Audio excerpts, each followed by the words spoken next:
네, 이제 오늘 우리가 그들 LNG 선박에 대해서 긍정적인 얘기를 많이 했는데, 이 시간에는 이 반대 의견에 대해서도 한번 생각을 해보겠습니다. 최근에 이제 중국의 LNG 수입 감소를 두고 여러 갑론을박이 좀 있는데요. 보시는 거는 그 지난 7월까지 이 주요 아시아 지역의 LNG 수입량을 나타낸 차트입니다.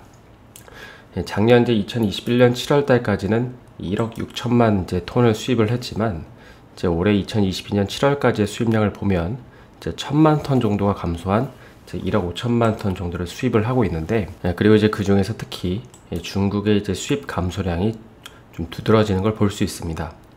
그래서 이제 이것만 보면 이제 작년에 비해서 이제 올해 중국의 아시아 지역의 LNG 수입이 줄어든 건 거의 중국 때문에 이제 수입량이 감소했다고 보는 게 이제 맞겠죠.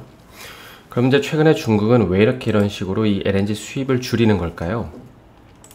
보시는 거는 그 아시아 LNG 국제 가격인데, 이제 지난 1년 동안 이 LNG 가격이 거의 이제 이런 식으로 크게 오르는 바람에 이제 LNG를 수입하는 국가들이 크게 어려움을 겪었고, 이제 그 중에는 바로 중국도 있었습니다.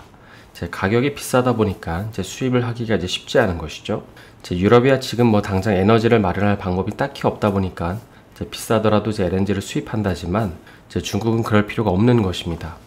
그래서 이제 이 표를 보시면 2019년 자료이기 때문에 지금은 조금 수치가 변했겠지만은, 어찌됐든 당시에 이제 중국은 그 석탄 에너지가 이 전체에서 이제 57%를 차지를 하고요.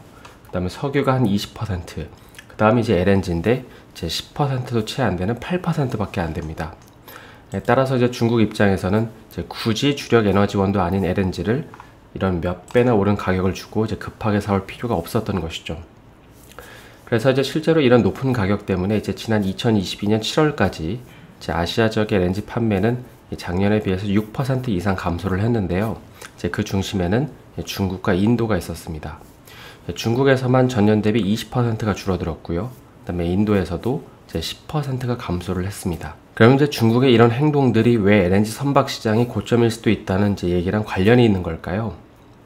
이 현재 중국이 LNG 수입을 줄이는 이유 중에 하나는 이제 러시아에서 파이프라인을 통해서 안정적으로 LNG를 조달받는 것도 있지만, 이제 그에 더해서 러시아랑 미국에 휘둘리지 않기 위해서, 그러니까 이번 기회에 LNG 수요를 감소시킬 계획을 하고 있다라는 견해도 있습니다.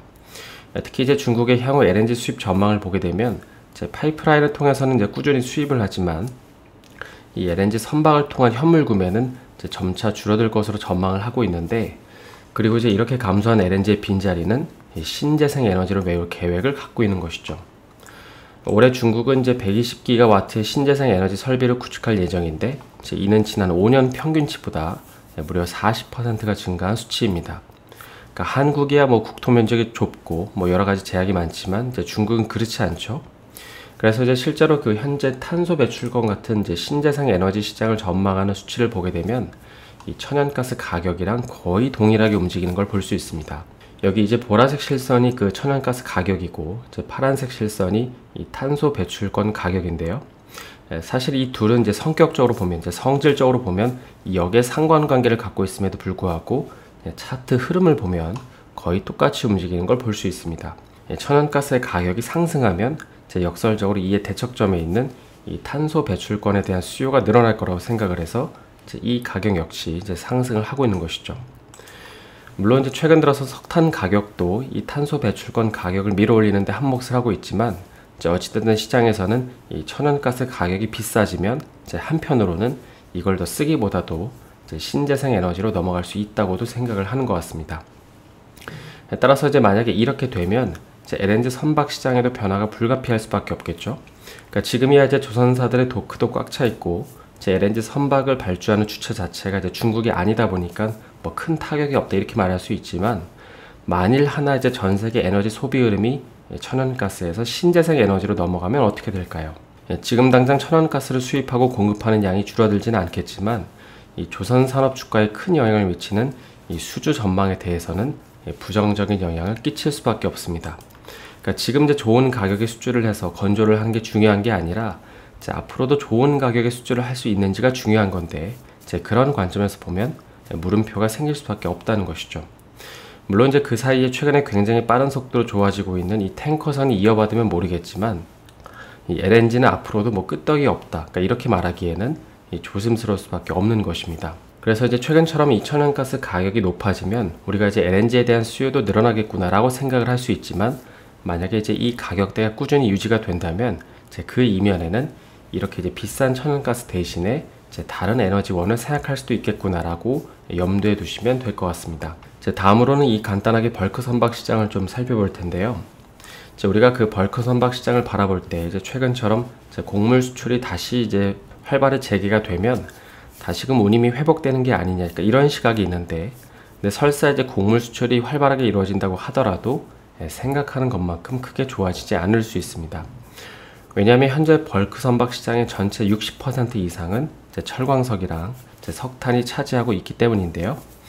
그리고 이제 이 가운데서 중국은 이 전 세계 철광석의 약 70%를 혼자 구매하고 있고, 이에 반해서 공급자는 이제 브라질의 베일이나 호주의 리오틴토, 그다음에 이제 BHP 같은 이제 기업들이 있습니다. 일반적으로 이제 철광석이라는 상품은 계절성을 띠는데 이제 대개는 이 상반기보다 하반기에 공급이 늘어납니다.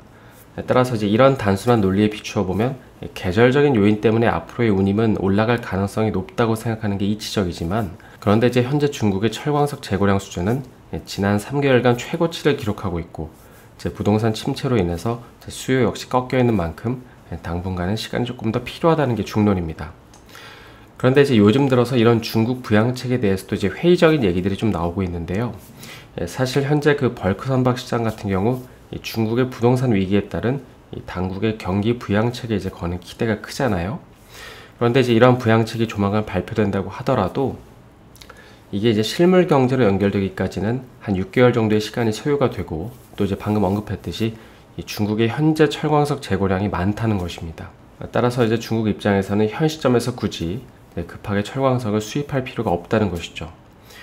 그래서 이제 어쩌면 중국의 부양책 발표 이후에 이제 대규모 철광석 수입을 기대하고 있는 벌크선 시장이지만 잠깐 반등하고 다시금 제자리로 회귀할 수도 있지 않을까 싶기도 합니다. 오늘은 이제 간단히 LNG 선박 시장에 대한 이제 네거티브한 뷰랑 이제 벌크 선박 시장에 대해서 좀 간단히 살펴봤는데요. 오늘 영상이 도움이 되셨다면 좋아요와 구독 부탁드립니다.